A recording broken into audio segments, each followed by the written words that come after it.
Hello guys, welcome to Suman TV. నేను మీ నందు. మనలో చాలా మందికి ఏజ్తో సంబంధం లేకుండా నీ పెయిన్స్ అనేవి ఎక్కువైపోయాయి. అంటే యంగ్ ఏజ్ దగ్గర నుంచి పెద్దవాళ్ళ వరకు ఇవన్నీ రెగ్యులర్గా మనం చూస్తూనే ఉన్నాము. మరి దీనికి సొల్యూషన్ ఏంటి అని తెలుసుకోవాలని ఆడియన్స్ అందరికీ ఎక్సైటింగ్గా ఉంది. కాబట్టి నేను కూడా ఈ వీడియోలో దీని గురించి సంబంధించిన పూర్తి డీటెయిల్స్ మీకు ఇవ్వాలి అనుకుంటున్నాను.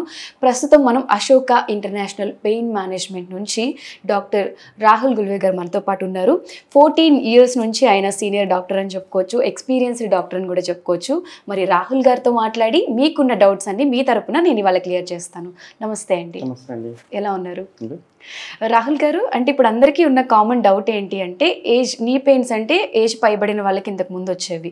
బట్ ఇప్పుడు ఎలా అయిపోయిందంటే ఫుడ్ హ్యాబిట్స్ లేకపోతే మన డైలీ లైఫ్ స్టైల్లో తెలియదు, కానీ చిన్న ఏజ్ నుంచే మనం ఈ ప్రాబ్లం అనేది చూస్తున్నాం. అసలు ఈ నీ పెయిన్స్ ఎందుకు స్టార్ట్ అవుతాయి? ఇప్పుడు మనకి పెయిన్ రావడానికి మెయిన్ రీజన్ లోపల ఏదైనా స్ట్రక్చర్ డ్యామేజ్ అయినప్పుడు, ఆ స్ట్రక్చర్ వీక్ అయినప్పుడు మనకి పెయిన్ రావడం జరుగుతుంది. ఇప్పుడు పెయిన్ ఎందుకు వస్తుందని కనుక మనం చూసుకుంటే, మనకి అంతకుముందు ఏమైనా హిస్టరీ ఉందా, యాక్సిడెంట్ది కానివ్వండి, పడడం కానివ్వండి, ఇది లేదంటే బెనకడం అంటాం కదా, అలా ఏమైనా అయి ఉంటేనే లోపల స్ట్రక్చర్ రప్చర్ అయ్యే అవకాశం ఉంటుంది. ఓకే, కొంతమందికి అలా అయినప్పుడు కొన్ని రోజులు పెయిన్ ఉంటుంది, మళ్ళీ వెళ్ళిపోతుంది. కొంతమందికి మాత్రం అదే ఏరియాలో పెయిన్ అనేది రిపీట్ అవ్వకుండా వస్తుంది. ఓకే, ఇప్పుడు కొంతమంది స్పోర్ట్స్ వాళ్ళు ఉన్నారు, వాళ్ళకి డెఫినెట్గా ఏదైనా పడ్డారు లేదంటే ట్విస్ట్ అయింది అంటే లోపల స్ట్రక్చర్ అనేది రప్చర్ అయ్యే అవకాశాలు ఉంటాయి అన్నమాట. కొన్నిసార్లు అవ్వచ్చు, అవ్వకపోవచ్చు. సో అసలు ఏం జరిగింది, పెయిన్ ఎందుకు వస్తుంది అనేది మనం కనుక ఫిజికల్గా ఎగ్జామినేషన్ చేస్తాము, పేషెంట్ మన దగ్గరికి వచ్చినప్పుడు మనకు తెలుస్తుంది. పెయిన్ ఇప్పుడు మోకాలు చిప్ప అంటాం, మోకాలు చిప్ప దగ్గర నుంచి వస్తుందా, లేదంటే లిగమెంట్ ఇన్స్టబిలిటీ ఏదైనా ఉందా, లేదంటే మినిస్కస్ ఏమైనా డ్యామేజ్ అయిందా. సో చాలా ఈ స్ట్రక్చర్లో ఏదో ఒకటి డ్యామేజ్ అయినప్పుడు మాత్రమే పెయిన్ రావడం జరుగుతుంది.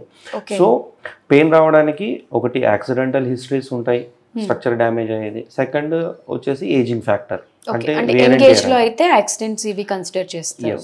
ఓకే, లేదంటే వేర్ అండ్ టేర్ అంటాం అన్నమాట. వేర్ అండ్ టేర్ అంటే ఎక్కువసేపు ఇప్పుడు మనకి లైఫ్ స్టైల్ మీరు ఏదైతే చెప్పారో, ఇప్పుడు మనం ఎక్కువ లాంగ్ స్టాండింగ్ ఉంది, లేదంటే ఎక్కువసేపు క్లైంబింగ్ ఎక్కడం దిగడం ఉంటుంది, లేదంటే చాలామందికి ఫుట్లో ప్రాబ్లం ఉండడం వల్ల కూడా మనకి వెయిట్ డిస్ట్రిబ్యూటింగ్ ప్యాటర్న్ అంటాం అన్నమాట, స్ట్రక్చరల్ అబ్నార్మాలిటీ. దానివల్ల కూడా వెయిట్ అనేది కరెక్ట్గా ప్యాటర్న్లో డిస్ట్రిబ్యూట్ అవ్వకుండా మనకి వన్ సైడ్ మోకాళ్ళలో డీజనరేట్ పడడం జరుగుతుంది. సో దాంట్లో మనం ఇప్పుడు చూస్తాం, ఇక్కడ రెడ్ కలర్ ఏదైతే ఉందో ఇటు ఒకవైపే స్ట్రక్చర్ డ్యామేజ్ అవ్వడం జరిగింది, ఇటువైపు బాగుంది. అందుకని కొంతమందికి మోకాళ్ళ దగ్గర ఒకవైపే పెయిన్ వస్తుంది, ఇటువైపు లేదంటే ముందు వైపు లేదంటే వెనుక వైపు, అంటే పర్సన్ టు పర్సన్ డిఫరెంట్ ఉంటుంది అన్నమాట. సో మనకి ఈ పెయిన్ ఎందుకు వస్తుంది అనేది రూల్ అవుట్ చేయాలి అంటే మనం ఫిజికల్ ఎగ్జామినేషన్ చేయగలగాలి. దాంతోపాటు ఎక్స్రేస్ కానీ ఎంఆర్ఐస్ కానీ మనకి హెల్ప్ అవుతాయి. కీళ్ళ వాతంకి కీళ్ళ అరుగుదలకి ఉన్న డిఫరెన్స్? వాతం అనేది సంథింగ్ డిఫరెంట్. కీళ్ళవాతం అంటే ఇప్పుడు మనకి అది ప్యాథలాజికల్ కండిషన్ అంటే బాడీలో మనకి యూరిక్ యాసిడ్ లెవెల్స్ కానీ, రుమాటిక్ ఆర్థరైటిస్ కానీ ఇలాంటివి ఉన్నప్పుడు పెయిన్ అనేది మల్టిపుల్ ఏరియాస్లో ఉంటుంది బాడీలో. దానికి మెడికేషన్స్తోని, లైఫ్ స్టైల్ మాడిఫికేషన్, డైట్తోని మనం ఆర్డర్ చేసే అవకాశం ఉంటుంది. ఇది పర్టికులర్గా మెకానికల్ ప్రాబ్లం అంటాం అన్నమాట. మెకానికల్ ప్రాబ్లం అంటే ఇంతకుముందు చెప్పే రీజన్స్ వల్ల ఏదైనా స్ట్రక్చర్ పర్టికులర్ ఏరియాలో డ్యామేజ్ అయితేనే పెయిన్ రావడం జరుగుతుంది. దీన్ని మనం ట్రీట్ చేయగలుగుతాం. అంటే నీ పెయిన్ వచ్చిందని చాలా మందికి ఆ పెయిన్ ఉందని తెలియదు, ఏదో నార్మల్గా పెయిన్స్ వస్తున్నాయి తగ్గిపోతాయి అనుకుంటారు. మెయిన్ నీ పెయిన్ వచ్చింది అని తెలియడానికి మన బాడీ ఇచ్చే సిమ్టమ్స్ ఏంటి? మనకి ఎప్పుడైతే ఏదైనా ఓవర్ యూజ్ జరిగింది, లేదంటే స్ట్రెయిన్ ఎక్కువ అయినాము, పెయిన్ వస్తుంది. మళ్ళీ కొంచెం మనం బ్రేక్ తీసుకోవడము, అంటే రెస్ట్ తీసుకోవడము, లేదంటే హోమ్ రెమెడీస్ చేసుకోవడము, హాట్ ప్యాక్ కానీ కోల్డ్ ప్యాక్ కానీ కొంతమంది పెట్టుకుంటారు, కొంతమంది మందులు వేసుకుంటారు. దానివల్ల పెయిన్ తగ్గుతుంది. మళ్ళీ కొన్ని రోజుల తర్వాత అదే ఏరియాలో పెయిన్ వస్తుంది.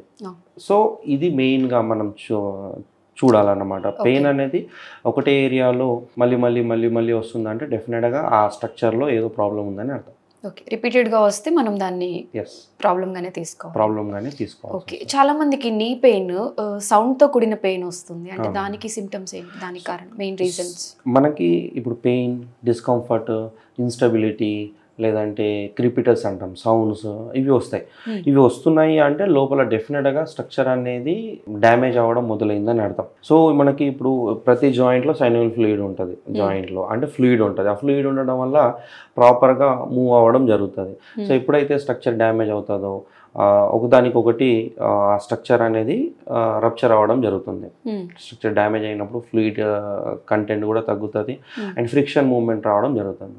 ఫ్రిక్షన్ మూవ్మెంట్నే మనం ఈ రిపీటెడ్ సౌండ్స్ కింద కన్సిడర్ చేస్తాం. ఇప్పుడు కొంతమంది చాలాసేపు కూర్చున్న తర్వాత డిస్కంఫర్ట్ వస్తుంది వాళ్ళకి, సో వాళ్ళు లేచిన వెంటనే కాళ్ళని ఇదిలిస్తారు, అప్పుడు ఫ్రీ అయిపోతుంది.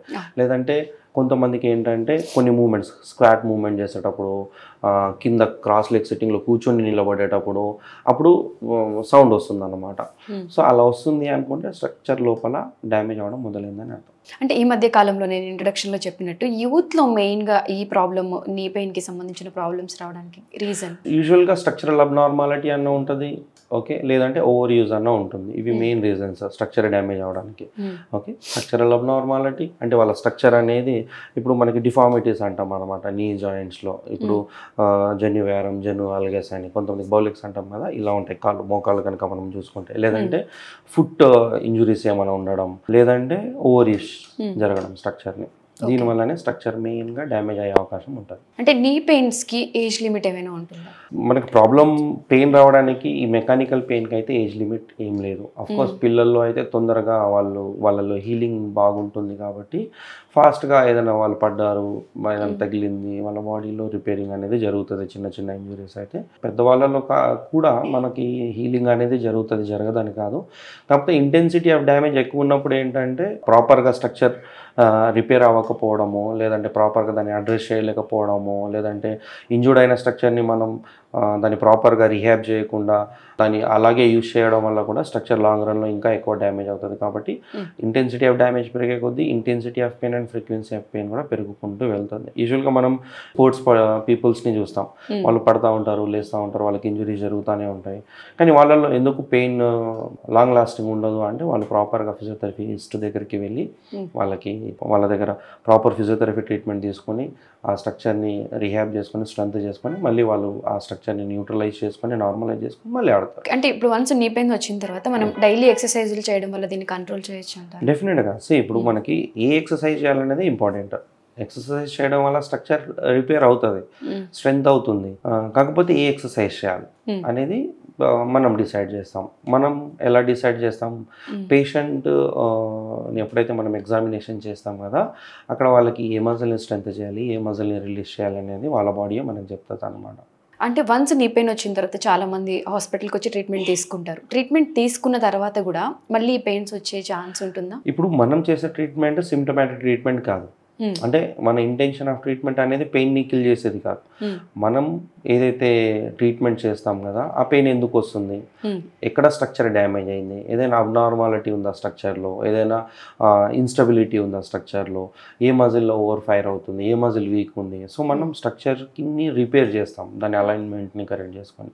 ఎప్పుడైతే స్ట్రక్చర్ రిపేర్ అవుతుందో, ఎప్పుడైతే ఆ స్ట్రక్చర్ స్ట్రెంత్ అవుతుందో, ఎప్పుడైతే వాళ్ళ లైఫ్ స్టైల్ మాడిఫికేషన్స్ చేసుకుంటారో స్ట్రక్చర్ స్ట్రాంగ్ అవుతుంది. కాబట్టి పెయిన్ అండ్ డిస్కంఫర్ట్ ఆటోమేటిక్గా వెళ్ళిపోతుంది. సో మన దగ్గర మనం చేసే ఫిజియోథెరపీ ట్రీట్మెంట్ వల్ల 99% కేసెస్కి ప్రాబ్లం అనేది రిపీట్ అవ్వదు. అన్లెస్ అండ్ అంటిల్ వాళ్ళు మనం చెప్పిన ఎక్సర్సైజెస్ ఫాలో చేయకపోవడము, లైఫ్ స్టైల్ మెయింటైన్ చేయకపోవడం వల్లనో వాళ్ళు చేస్తే మాత్రం డెఫినెట్గా స్ట్రక్చర్ అనేది రిపేర్ అవ్వదు. కాబట్టి స్ట్రాంగ్ ఎనఫ్ తయారవ్వదు. కాబట్టి వాళ్ళల్లో రిపీట్ అయ్యే అవకాశం ఉంటుంది. కానీ ఎవరైతే మనం చెప్పింది ఫాలో చేస్తారో ఎక్సర్సైజెస్ ఇవన్నీ, వాళ్ళలో దాదాపు 99% పెయిన్ అనేది రిపీట్ అవ్వదు. Okay, ankle and foot pain ఉండడం వల్ల నీ పెయిన్స్ వచ్చే ఛాన్సెస్ ఉంటాయంటారా? డెఫినెట్గా ఉంటుంది. ఎందుకంటే ఫుట్ అనేది మనకి మన గ్రౌండ్ రియాక్షన్ ఫోర్సెస్ని పైకి పంపిస్తూ ఉంటుంది కదా. సో మనకి ఫుట్లో ఇన్స్టెబిలిటీ ఏదైనా ఉన్నప్పుడు మనకి మనం నిలబడే విధానమే మారిపోతుంది కదా. మనం నిలబడే విధానం మారిపోతుంది కాబట్టి వెయిట్ డిస్ట్రిబ్యూషన్ ప్యాటర్న్ కూడా చేంజ్ అయిపోతుంది. ఇప్పుడు డైరెక్ట్గా మనం న్యూట్రల్ పొజిషన్లో ఎప్పుడైతే నిలబడతామో వెయిట్ అనేది రెండు కాళ్ళ మధ్యల నుంచి కిందకి డిస్ట్రిబ్యూట్ అయిపోతుంది. కానీ ఎప్పుడైతే మనం ఫుట్ని ఇలా చేసాం అనుకోండి, మోకాలు కూడా ఇలానే అయిపోతుంది మనం చూసుకుంటే. సో డెఫినెట్గా ఫుట్ వల్ల మోకాల్లోనే కదా, హిప్లో ప్రాబ్లం రావచ్చు, నడుము దగ్గర ప్రాబ్లం రావచ్చు, పైన స్పైన్లో ఎక్కడైనా నెక్ దగ్గర పెయిన్ రావచ్చు. సో అన్ని ఇంటర్లింక్డ్ ఉంటాయి అన్నమాట. మన ఎర్గనామిక్స్ ఏదైతే ఉందో, మన బయోమెకానిక్స్లో ఏదైనా ఒక స్ట్రక్చర్లో అబ్నార్మాలిటీ ఉన్నా డెఫినెట్గా దానివల్ల పైన స్ట్రక్చర్స్ ఎఫెక్ట్ అయ్యే అవకాశాలు చాలా ఉంటాయి. Okay sir. అంటే చాలా మందికి ఒక డౌట్ ఉంటుందన్నమాట. ఈ వీడియో చూసిన తర్వాత మిమ్మల్ని అప్రోచ్ అవ్వాలి, మిమ్మల్ని కాంటాక్ట్ అవ్వాలి, ఈ బ్రాంచెస్ ఎక్కడ ఉన్నాయని ఒక్కసారి సుమన్ టీవీ ఆడియన్స్ కోసం ఆ డీటెయిల్స్. సో మన బ్రాంచెస్ హైదరాబాద్లో Ashoka international pain management centre అని 4 బ్రాంచెస్ ఉన్నాయండి. ఏఎస్ రావు నగర్, జూబ్లీ హిల్స్, ఎల్బీ నగర్ అండ్ కేపీహెచ్బిలో.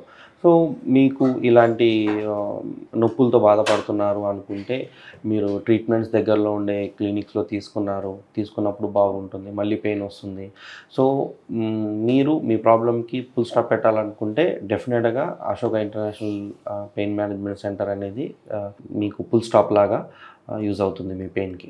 So thank you so much అండి. ఆడియన్స్ కూడా చూసారు కదా, అంటే ఈ పెయిన్ ఎందుకు వస్తుంది, రీజన్స్ ఏంటి, సిమ్టమ్స్ ఏంటి, వచ్చిన తర్వాత ట్రీట్మెంట్ ఎలా ఉంటుంది, ఎక్సర్సైజ్ గురించి చాలా చక్కగా రాహుల్ గారు వివరించారు. ఇన్ కేస్ మీలో ఎవరైనా కాంటాక్ట్ అవ్వాలి అనుకున్న, ఏవైనా డౌట్స్ ఉన్నా కూడా కింద స్క్రీన్ పైన నెంబర్ స్క్రోల్ అవుతూ ఉంటుంది. మీరు డైరెక్ట్గా ఇక్కడ మీకు నియర్ బై ఉన్న హాస్పిటల్కి మీరు విజిట్ చేయొచ్చు, లేదు అంటే స్క్రీన్ పైన స్క్రోల్ అవుతున్న నెంబర్కి కాల్ చేసి డీటెయిల్స్ కూడా తీసుకోవచ్చు. థ్యాంక్ యూ సో మచ్ అండి. థ్యాంక్ యూ అండి.